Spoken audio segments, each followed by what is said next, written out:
Bonjour, Patrick Angiolini, attaché d'administration hospitalière au sein de la direction des ressources matérielles. À ce titre, ma responsabilité s'exerce sur les services généraux et logistiques de l'établissement. Nos missions s'exercent également sur la mise en place d'appels d'offres variés permettant l'achat de prestations, la ratification et le suivi de contrats, ainsi que l'achat de fournitures et de services permettant à notre hôpital de fonctionner. Acheter et consommer durable passe par un achat d'un bien ou d'un service afin de répondre à un double objectif.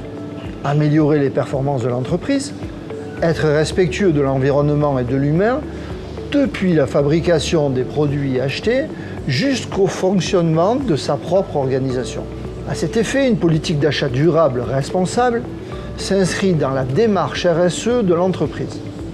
Cette politique passe tout d'abord par la mise en place d'appels d'offres qui fixent des critères de choix où les critères développement durable représentent aujourd'hui entre 10 et 15% des critères de sélection des offres. Il en va ici de nos marchés de consommables, alimentaires, papeterie, produits d'entretien, produits de laboratoire, mais aussi d'achat de matériel d'équipement, de services ou dans le cadre du choix des titulaires et de l'analyse des offres, nous sommes vigilants à la provenance des marchandises, aux différents écolabels, aux normes et références, aux process de fabrication ou encore même aux critères sociétaux des candidats. Comme indiqué précédemment, les critères développement durable sont au cœur du dispositif d'achat.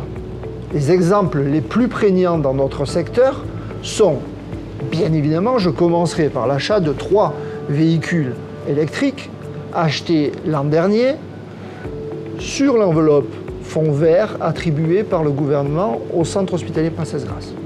Ensuite, je citerai des exemples plus terre à terre. Je commencerai par l'achat des lampes de laryngoscopie servant à l'intubation du patient en anesthésie, qui nous ont permis de nous débarrasser des lampes de laryngoscopie jetables. Ensuite, je citerai bien évidemment la mise en place de 96 fontaines d'eau dans les services, y compris les services de soins, permettant l'économie de 200 000 bouteilles en plastique d'1,5 litre d'eau par an. Enfin, je citerai bien évidemment l'achat de mugs, de produits de nettoyage écologique labellisés, de couverts réutilisables et de gourdes. Vous noterez d'ailleurs concernant les mugs et les gourdes que l'aspect sociétal est également induit par le process d'achat auquel je pourrais facilement adjoindre les problématiques liées à l'ergonomie des espaces de travail bureautiques. Mais la problématique développement durable ne s'arrête pas là, puisque d'autres chantiers nous attendent et pour certains ont déjà été initiés. Je citerai en vrac la dématérialisation de nos documents, dans la mesure où le législateur n'en impose pas des règles différentes. Je citerai par exemple la dématérialisation de nos marchés, la dématérialisation de nos factures fournisseurs. Ensuite, je citerai l'utilisation du papier écologique. Savez-vous qu'aujourd'hui, 9 millions de papiers A4, de feuilles de papier A4, sont aujourd'hui utilisées annuellement par l'établissement?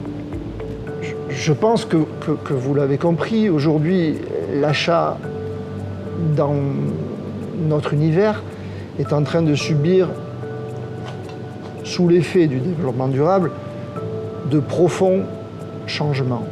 Je parlerai même de changement de paradigme.